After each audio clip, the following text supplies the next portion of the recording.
आज का जो हमारा लेक्चर है उसमें हम अरिथमेटिक सीक्वेंस को कंटिन्यू करते हैं।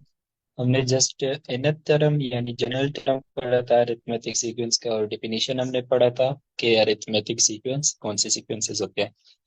नाउ हम स्टार्ट करते हैं। लिखो है how to find common difference when any two terms of an arithmetic progression are given. सही है। अगर आपको अरिथमेटिक सीक्वेंस में कोई दो टर्म गिवन हो तो आप कॉमन डिफरेंस किस तरह से निकालोगे।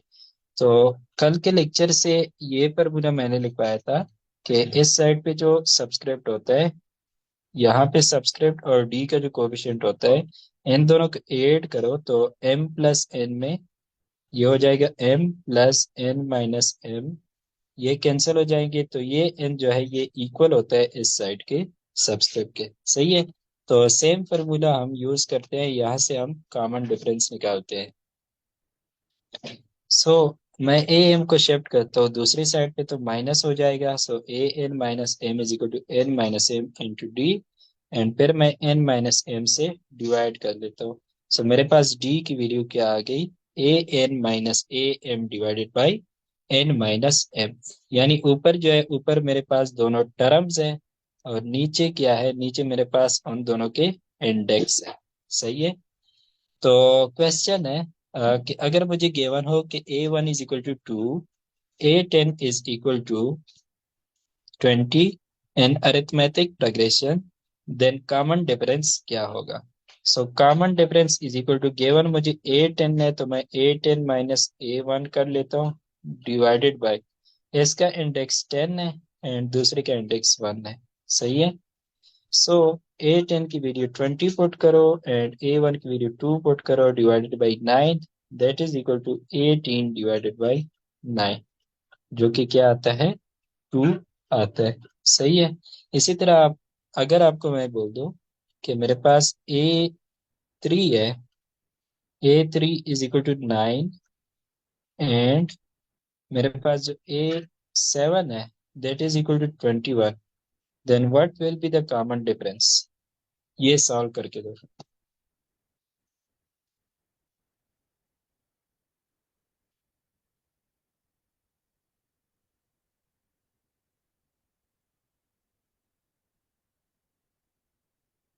क्या आंसर आएगा इसका।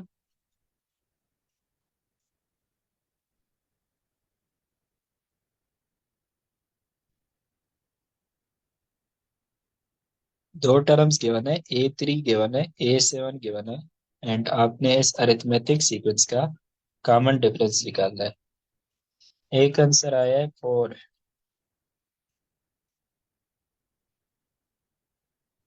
देखो किस तरह से करेंगे। Common difference sir is minus equal to 11/4 है। a3 माइनस a7 मैं कर लेता हूँ।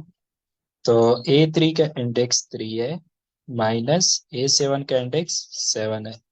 सो a3 की वैल्यू क्या है, 9 पुट कर लूंगा, एंड a7 की वैल्यू 21 पुट कर लूंगा, नीचे क्या आ जाए, -4। सो ऊपर क्या आता है, -12, नीचे क्या आता है, -4। आंसर क्या आता है आपके पास, 3। सही है। एक और क्वेश्चन इस पे करते हैं।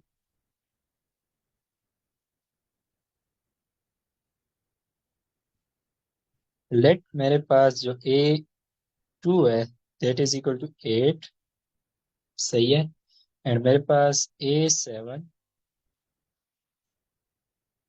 इज इक्वल टू 33, एंड ये अरिथमेटिक सीक्वेंस है, then what will be the common difference.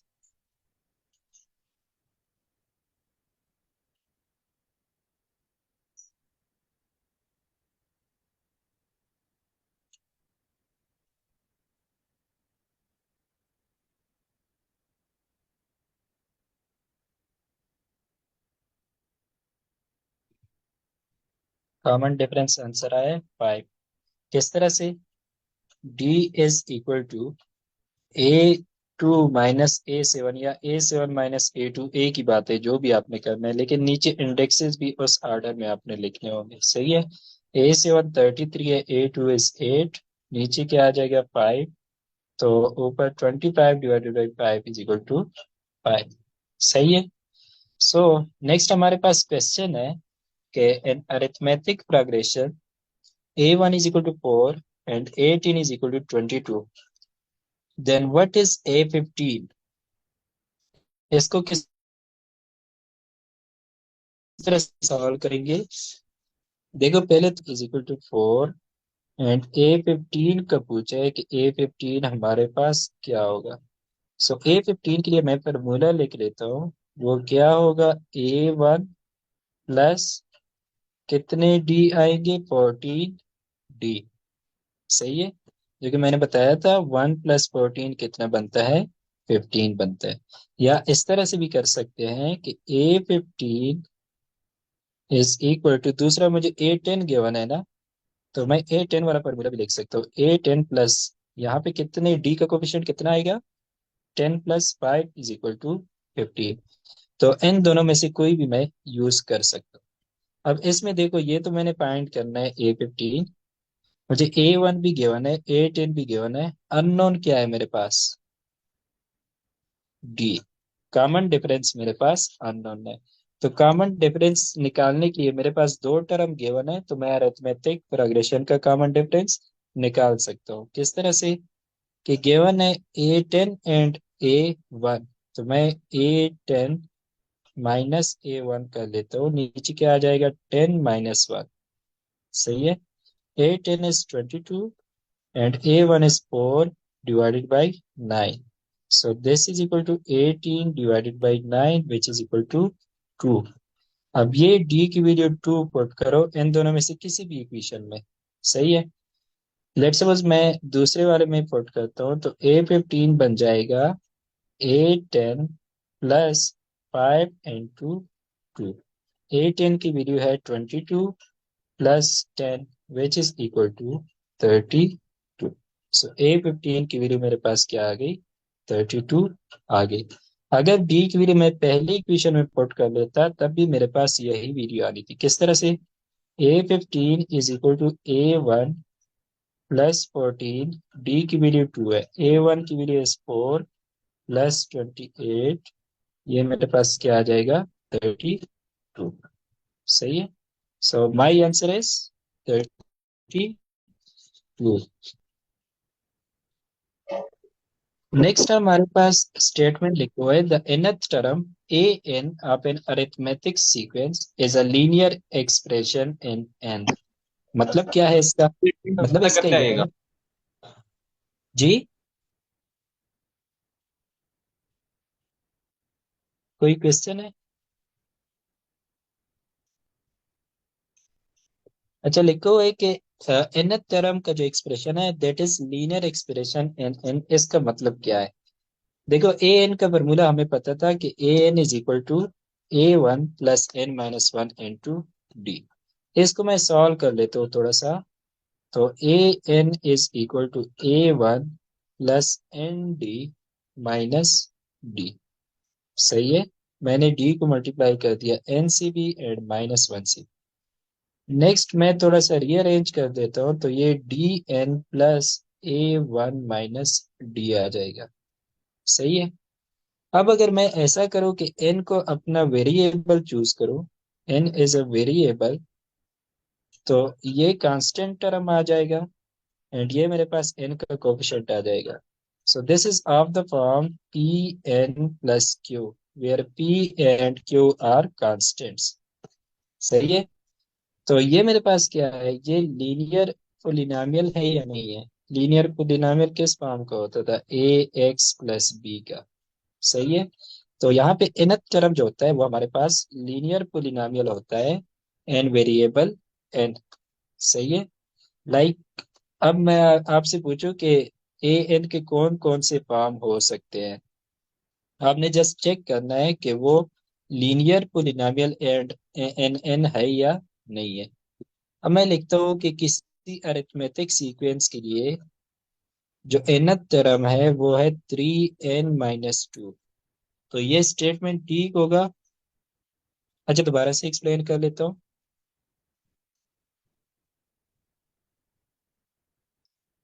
nth term का ये फॉर्मूला था ना कि A N is equal to A1 + n - 1 × d, यानी कि 1 को अगर आप इसके साथ ऐड कर लेते हैं तो 1 + n - 1 आ जाएगा, जो कि n की इक्वल है। एंड ये हमारे पास इस साइड के सबस्टेप के इक्वल है। सही हो गया, ये फॉर्मूला हमने पढ़ा था। अब नेक्स्ट हमारे पास क्या है कि मैं d को मल्टीप्लाई कर देता हूँ अंदर, तो ये हो जाएगा A1 + n d - d।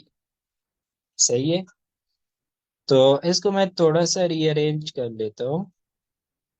इसको मैं लिखता हूँ dn, ये वाला टर्म लिख दिया, प्लस ये दोनों मैं मिलके लिखता हूँ A1 - d। सही है। अब अगर मैं n को अपना वेरिएबल मान लूं, दिस इज अ वेरिएबल। सही है, और ये मेरे पास क्या हो जाएगा, इसका कोफिशिएंट हो जाएगा और ये कांस्टेंट टर्म हो जाएगा।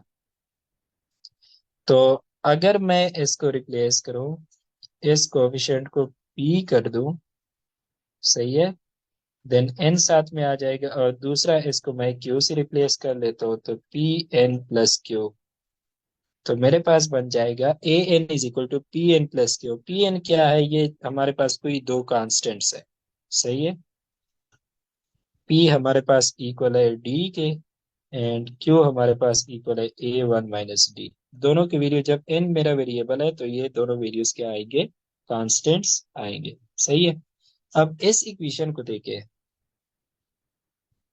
इसमें ए एन जो है that is linear polynomial. Linear polynomial किस फॉर्म की होती है, ax + b, जिसमें ये वेरिएबल होता है और ये दोनों हमारे पास कांस्टेंट्स होते हैं। सही है, तो यहाँ पे n हमारा वेरिएबल है एंड p एंड q दोनों क्या है, दोनों कांस्टेंट्स है। सही है। अब जब भी आपको nth टर्म गिवन होगा अरिथमेटिक सीक्वेंस का, तो वो क्या होगा, linear polynomial n variable n होगा। सही है, A N is equal to some constant मैं के लिख देता हूँ n + l, इस फॉर्म में होगा। सही है, तो अब ये है कि लेट्स सपोज हमारे पास किसी अरिथमेटिक सीक्वेंस का nth टर्म है 3n - 2। तो क्या ये पॉसिबल है या नहीं है कि किसी सीक्वेंस का nth टर्म 3n - 2 हो।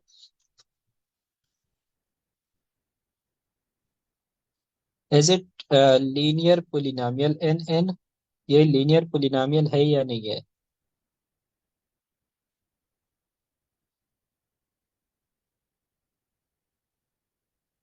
It is linear polynomial because यहाँ पे n की पावर क्या है, 1 है। सही है, तो ये हमारा वेरिएबल हो गया, ये एक कांस्टेंट हो गया और ये दूसरा ये कोएफिशिएंट हो गया और ये हमारे पास कांस्टेंट टर्म हो गया। सही है, मतलब कि अगर मैं इससे कंपेयर करूँ an = 3n - 2, सही है, देन मेरे पास एल की वैल्यू क्या आती है, L = -2, के की वैल्यू 3 आती है।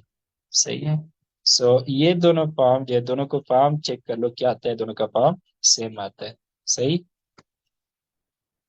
अब कोई बंदा कह दे कि मेरे पास अरिथमेटिक सीक्वेंस के लिए nth टर्म जो है वो आ गया 2 पावर n, तो क्या उसकी बात ठीक होगी या गलत होगी।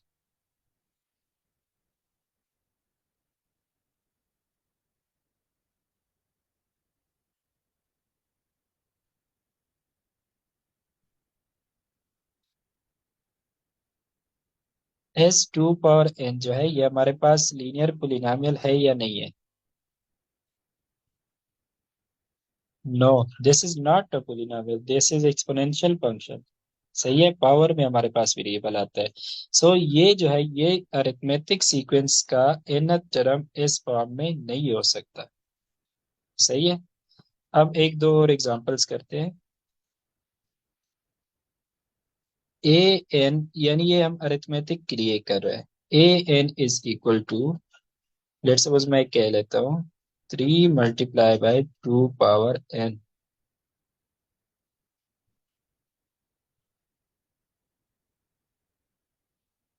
अगेन हमारे पास ये लीनियर फंक्शन है या नहीं है।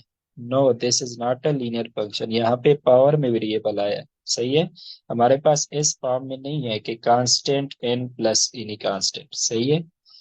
अब कोई बंदा कहते A N is equal to 1/n+1, तो ये वाला सीक्वेंस जो है ये अरिथमेटिक सीक्वेंस होगा या नहीं होगा?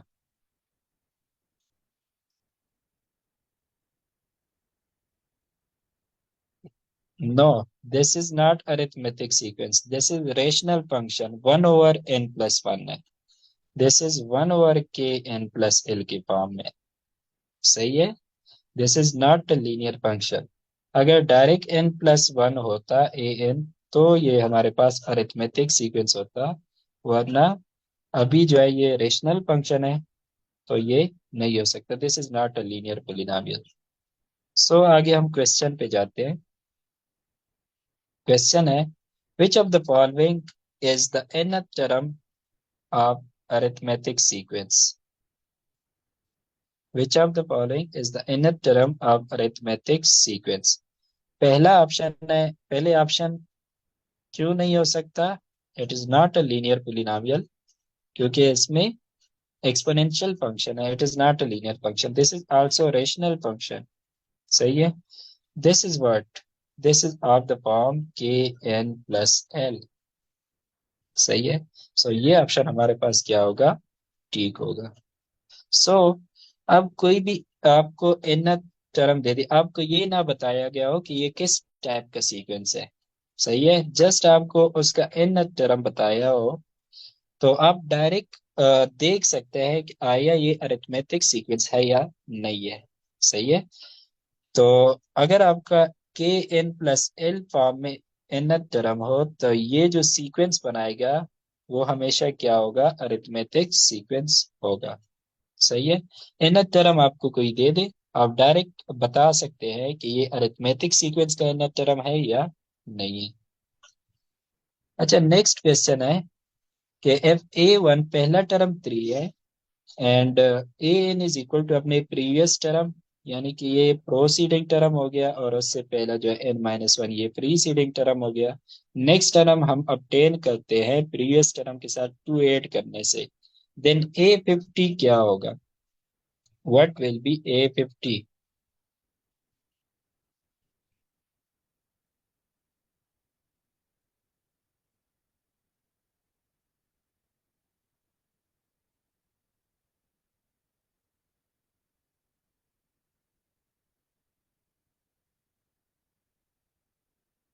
किस तरह से सॉल्व करेंगे? देखो, अब एक तो ये है कि आप कैलकुलेट करना शुरू कर दो। पहले A2 = A1+2। सही है। A1 की वैल्यू 3 है, 3+2 5 आ जाएगा।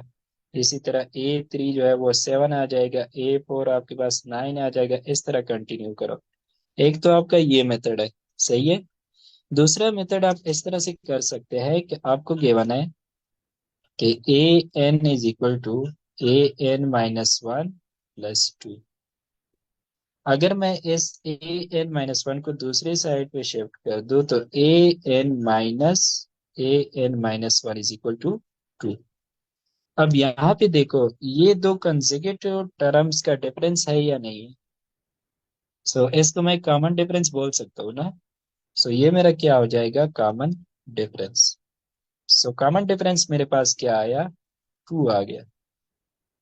एंड गिवन मुझे क्या है? A1 = 3। सो मैं A50 अपॉइंट कर सकता हूँ। किस फॉर्मूले से? A50 = A1 प्लस डी का कोफिशिएंट क्या है, जो वो मुझे बताइएगा। A50 = A1 plus how much times D? 49। Because 1 के साथ 49 ऐड करो तो 50 आता है। सही है। अब इस फॉर्मूले में पुट कर लो। A50 = A1 की वैल्यू 3 है, 49 टाइम 2 हो जाएगा, which is equal to 3 + 98 which is equal to 101। सही है। सो आपका कौन सा ऑप्शन ठीक है? C option. अच्छा, नेक्स्ट हमारे पास ये है कि किसी भी अरिथमेटिक सीक्वेंस में पहले टर्म और n टर्म का सम ये इक्वल होगा दूसरा टर्म और n टर्म से जो प्रीवियस टर्म होता है उसका। एंड इसी तरह थर्ड टर्म और थर्ड लास्ट आप कह लें, सही है। अब इसका मतलब मैं बताता हूँ कि इसका क्या मतलब है। लेट्स सपोज कोई सीक्वेंस लेते हैं, अरिथमेटिक सीक्वेंस 2 5 8 11 14। अरिथमेटिक है ना, इसका कॉमन डिफरेंस 3 है। 17 20 23 26, इस तरह मैंने कर दिया। इसमें कोई रैंडम टर्म चूज करो। लेट्स सपोज मैं चूज कर लेता हूँ कि ये मेरा nth टर्म है, सही है। This is 20। तो ऊपर स्टेटमेंट क्या कहता है कि इन दोनों का सम जो होगा वो इक्वल होगा इन दोनों के सम के, वो इक्वल होगा इन दोनों के सम के, सही है। अच्छा ये तो अकेला रहता है, तो ये अपने साथ हम इस तरह से सम करते हैं अगर ये अकेला रह जाता है एक तरफ, सही है। तो 2 और 20 का सम क्या आता है? 22। 5 और 17 का क्या आता है? 22। 5। 8 और 14 का क्या आता है? 22। 11 का 11 के साथ करते हैं तो 22 आते हैं। तो इस प्रॉपर्टी का मतलब ये है कि अगर आप किसी इसमें अब एक और करते हैं, लेट्स सपोज कोई और टर्म चूज करते हैं। लेट्स सपोज मैं चूज कर लेता हूँ 26, सही है। तो 2 और 26 का जो सम होगा वो इक्वल होगा 5 और 23 के सम के, सही है। 8 और 20 के सम के, 11 17 के सम के, एंड 14 का 14 के साथ हो जाएगा। 2 एंड 26 के क्या बनता है? 28, सही है। 5 एंड 23 का 28 बनता है, इसका भी 28। This is also 28। 14 का 14 के साथ भी क्या आता है? 28 आता है, सही है। इसके अलावा इसमें एक और बात भी है,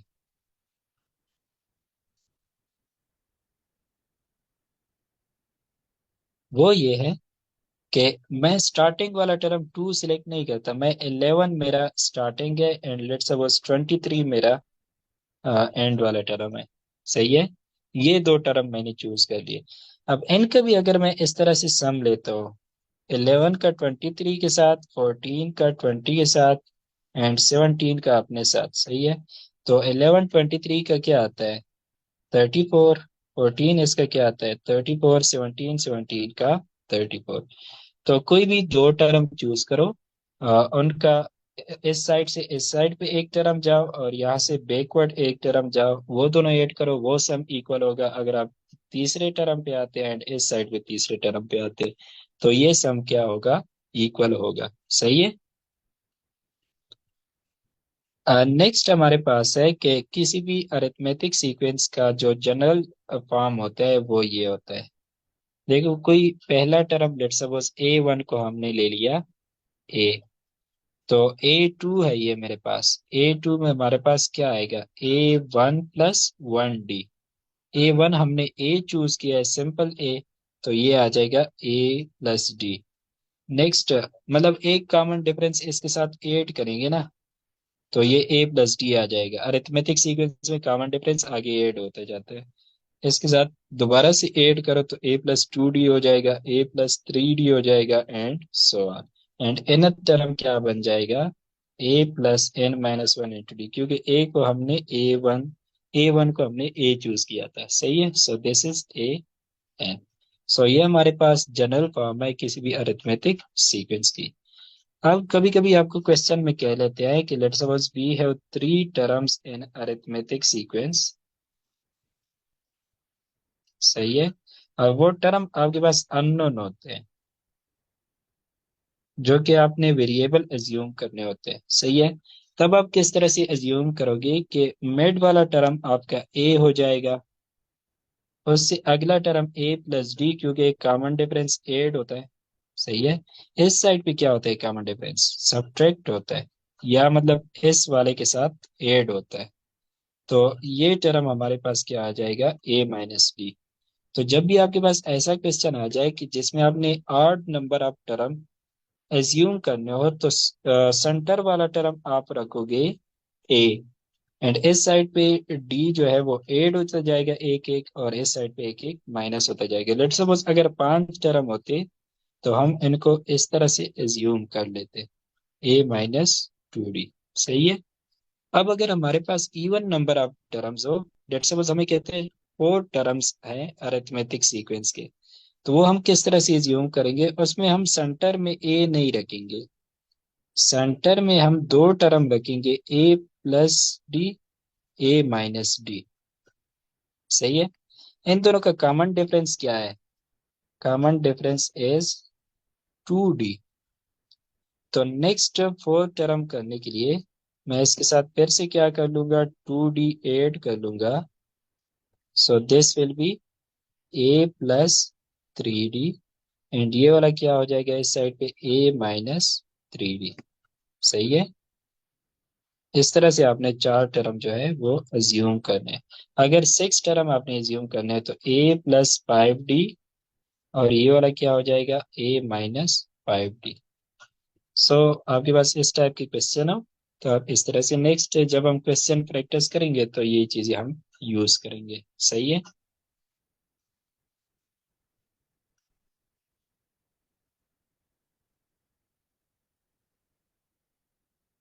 नेक्स्ट हमारे पास स्टेटमेंट लिखा हुआ है कि अगर हमारे पास ये कोई सीक्वेंस है, स्टार्ट में मैंने बताया था कि हम किसी भी सीक्वेंस को उसके nth टर्म को इसमें क्लोज कर लेते हैं, तो वो हमें सीक्वेंस की रिप्रेजेंटेशन है। अगर हम उसके nth टर्म के साथ कोई कांस्टेंट ऐड कर ले या सब्ट्रैक्ट कर ले, सही है, देन वो जो न्यू सीक्वेंस बनता है that is also arithmetic sequence. Let suppose मेरे पास है nth टर्म an = 3n-2। सही है। अब मैं क्या कर लेता हूँ कि इसके साथ कांस्टेंट k ऐड कर लेता हूँ विच इज 3। देन दोनों साइड पे k ऐड करो तो an+k = an+3। सही हो गया।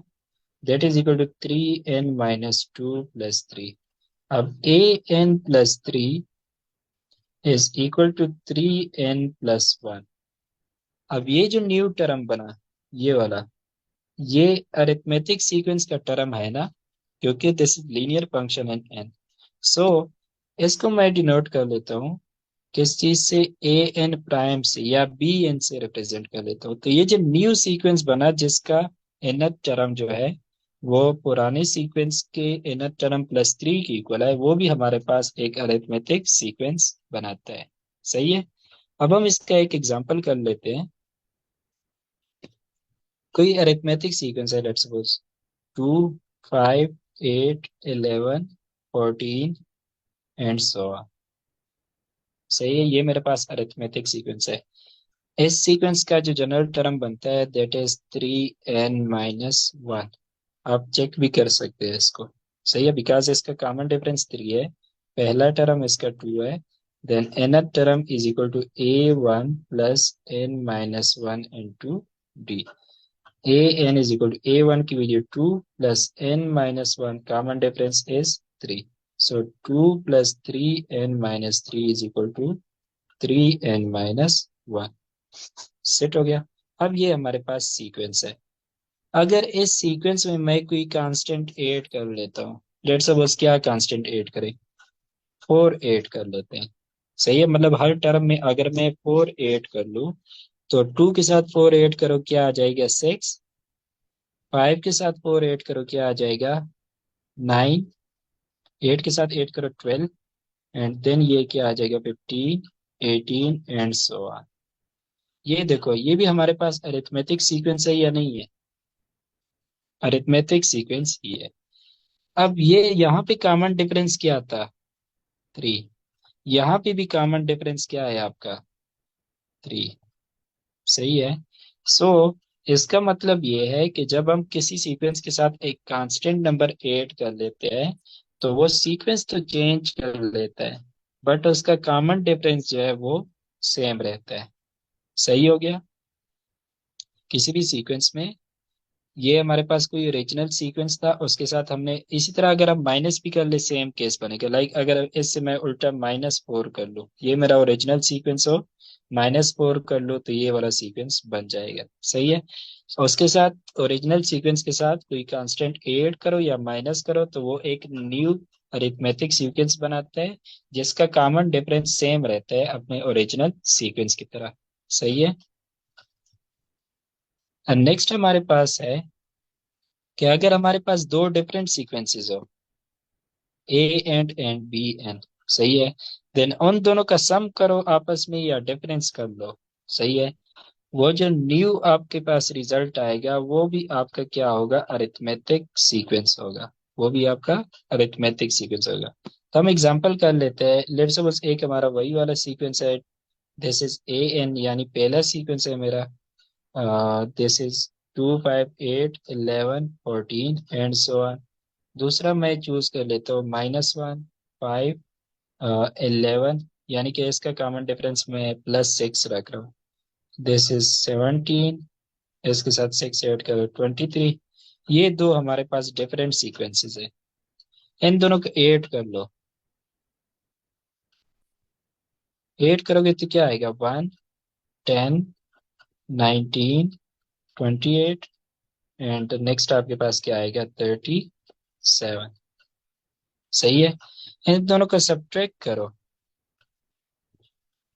2 माइनस इंटू -1 +1 हो जाएगा तो 3, 5 - 5 is 0, 8 - 11 is -3, -6, -9 and so on. अब यहाँ पे एक चीज नोटिस कर ले, इसका कॉमन डिफरेंस क्या आता है इस सीक्वेंस का, 3, इसका कॉमन डिफरेंस वाज 6, इसका कॉमन डिफरेंस क्या बनता है, 9। 9 को मैं लिख सकता हूँ 3 + 6। इसका मतलब है कि ये कॉमन डिफरेंस, इसको मैं पहले सीक्वेंस का कॉमन डिफरेंस कह लेता हूँ, इसको दूसरे का। तो दोनों के सम का जो कॉमन डिफरेंस है वो दोनों के कॉमन डिफरेंस का सम है। सही है। दो सीक्वेंस आपस में ऐड कर दिए आपने तो वो नया अरिथमेटिक सीक्वेंस बनाता है, जिसका कॉमन डिफरेंस आपके ओरिजिनल दो सीक्वेंस के कॉमन डिफरेंस का सम होता है। सही है। सो यहाँ पे मैंने ये लिखा है कि अगर आप दो सीक्वेंसेस ऐड कर लेते हैं, A + B सीक्वेंसेस, तो उनका जो कॉमन डिफरेंस निकलता है उसको मैं इससे डिनोट कर लेता हूँ, वो उनके सेपरेट कॉमन डिफरेंस का सम होता है। सिमिलरली यहाँ पे चेक करें कॉमन डिफरेंस क्या है, -3। सही है। So common difference is equal to -3 which is 3 - 6। यहाँ से 3 से अगर मैं 6 माइनस करूँ तो -3 आता है। सो दिस इज D1 - D2। सो मैंने जब अरिथमेटिक सीक्वेंस ए से बी सीक्वेंस माइनस कर दिया तो उसका कॉमन डिफरेंस मेरे पास इक्वल आ गया DA - DB। सही हो गया। तो जब आप सीक्वेंसेस को ऐड करते हैं तो उनके कॉमन डिफरेंसेस भी ऐड होते हैं, अगर आप सीक्वेंसेस को सब्ट्रैक्ट करते हैं तो उनके कॉमन डिफरेंसेस भी सब्ट्रैक्ट होते हैं। सही हो गया। नेक्स्ट हमारे पास है कि किसी भी अरिथमेटिक सीक्वेंस को, कोई ओरिजिनल सीक्वेंस ए एन है, उसको हम किसी कांस्टेंट नंबर से मल्टीप्लाई कर लेते हैं तो वो नया सीक्वेंस जो बनता है वो भी हमारे पास अरिथमेटिक सीक्वेंस बनता है। लेट्स सपोज एग्जांपल अपना ले लेते हैं, 2 5 8 11 14। सही है। इस सीक्वेंस को मल्टीप्लाई करो 3 से तो 2 3 6 बनता है, 15 बनता है, next 24, next 33 and 42 and so on. सही है। ये मेरे पास ए एन है and this is 3 times a n है। सही है। अब यहाँ पे देखो कॉमन डिफरेंस कितना है, 9 9 9। 9 हमारे पास क्या आ रहा है, कॉमन डिफरेंस आ रहा है। सो ये जो न्यू सीक्वेंस बना है ये भी हमारे पास क्या है, अरिथमेटिक सीक्वेंस ही है। सही है। अब कॉमन डिफरेंस का हम देख लेते हैं। यहाँ पे कॉमन डिफरेंस क्या था, 3। यहाँ पे कॉमन डिफरेंस क्या है, 9। मल्टीप्लाई हमने किससे किया था, 3 से। सो मेरे पास जो कॉमन डिफरेंस आता है के टाइम्स, यानी कांस्टेंट मल्टीपल, वो आता है constant multiple time original common difference. सही है। अगर मेरे पास ओरिजिनल कॉमन डिफरेंस जो है ओरिजिनल सीक्वेंस का वो डी है, और उस सीक्वेंस को मैंने क्या कर लिया, के से मल्टीप्लाई कर लिया, तो मेरे पास जो नया कॉमन डिफरेंस बनता है वो के टाइम्स डी बनता है। सही हो गया। अब यहाँ पे एक क्वेश्चन है एंड टाइम भी इसके बाद खत्म हो रहा है। क्वेश्चन लिखे हुए कि the common difference of arithmetic progression is 3.5। आपके पास जो ओरिजिनली ए एन का कॉमन डिफरेंस है वो 3.5 है।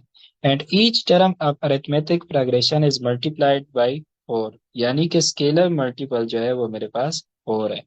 Then the common difference of the new arithmetic sequence is, common difference new arithmetic sequence 4 time a n हो जाएगा ना, अगर आप 4 से मल्टीप्लाई कर दोगे तो उसकी वैल्यू क्या आएगी? जल्दी से इसका आंसर करें।